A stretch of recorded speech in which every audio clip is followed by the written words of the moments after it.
L'Ozon, à nouveau pollué. Depuis début septembre, les riverains de cette rivière située près de Thé, dans le Puy-de-Dôme, ont constaté des colorations anormales. Les rejets de la laiterie située à proximité semblent en cause. L'entreprise reconnaît d'ailleurs le problème, mais elle semble avoir du mal à les résoudre définitivement. Baptiste Galmiche, Bruno Libertou. L'eau ici, elle sent très très mauvais. Il y a une odeur nauséabonde de pourriture. Elle était blanchâtre, l'eau, avec de la mousse. Vous voyez, il y a des résidus de mousse par terre. Depuis le 1er septembre, l'eau de l'Ozon est trouble. Vincent habite à proximité de la rivière. Cette pollution l'inquiète. Je ne sais pas ce que les émanations, je ne sais pas s'il y a un risque sanitaire pour ma famille, pour mes animaux. Moi qui vis juste à côté, là, je ne sais pas, je me pose beaucoup de questions.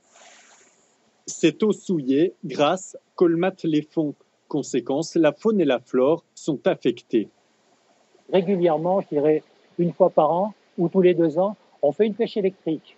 Et on a constaté qu'après les pollutions, bien sûr, il n'y avait plus rien ou pratiquement rien dans le ruisseau.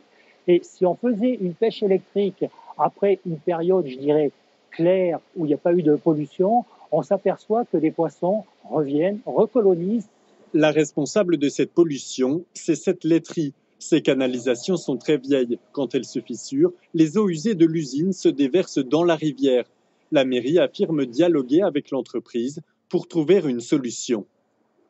La mairie est intervenue dès le départ. Dès qu'on a été informé, on a assuré ce dialogue effectivement avec les responsables de l'entreprise pour attirer leur attention, mais je crois qu'ils en sont convaincus sur la nécessité d'agir le plus rapidement possible.